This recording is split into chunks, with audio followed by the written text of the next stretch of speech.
It's a game I think we should have won based on all the circumstances surrounding it, the difficulties that Moeskroen have had with their preparation, that they hadn't won a game.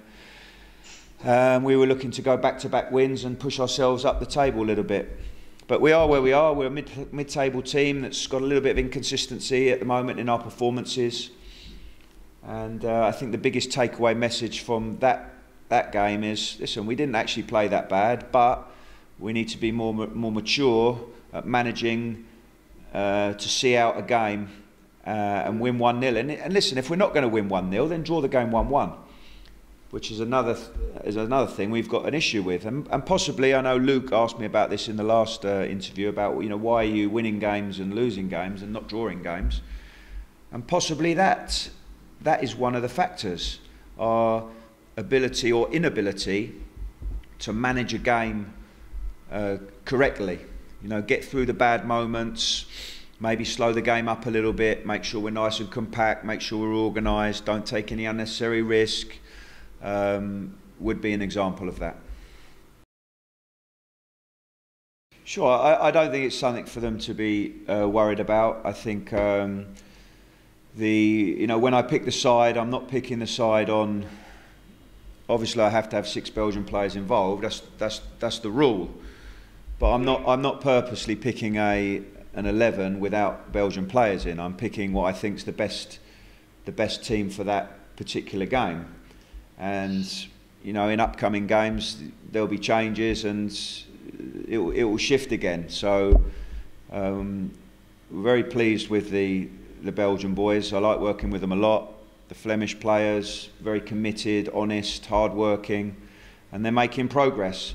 And they'll get more and more involvement, I'm sure, as the season progresses.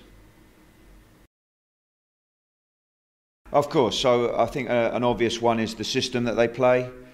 3-4-3, a system that I've come up against quite a lot when I was certainly when I was managing the Premier League. You saw Tottenham play this system, and Chelsea won the title playing this system. So you know, I know where it's strong. I know where the potential weaknesses are. I think it's interesting that the previous coach, you know, he started this system with the team and it was working well. And when the new coach came in, you know, he said about how normally he's 4-3-3 coach, but he decided to keep the system the same because it was working well. I think that's sensible, good coaching, that you get the best out of the players and not the coach puts and imposes the system on the group. I think, you know, it's clear the most dangerous part of the team is the front 3 players. I think 21 of 25 of their goals have come from those front 3 players. So our team defending is going to be very good, and our back 4, if we play a back 4, is going to have to be very good. I think all the players have, you know, have different types of qualities. Obviously, the striker, Onuachu's big, strong target man, scores a lot of goals with his head. Bongonda is dangerous. Obviously, likes to score goals more than on the assists. And Ito's obviously quick, dynamic, can score, can create. That's going to be big for us tomorrow. Is that defensive side, particularly with the front 3 players.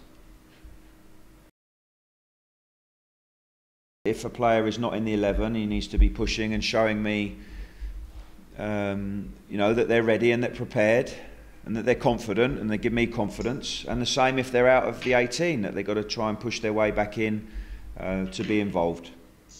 And that's the same for, you know, Kylian, as you mentioned, Kylian, but it's the same for other players that are not involved as well. You know, we have an international player in Michi Ueda who's been out the last two games as well, and he's been away with Japan recently. So, you know, there's a lot of competition, and there's good players who are outside of the squad, not just Kylian.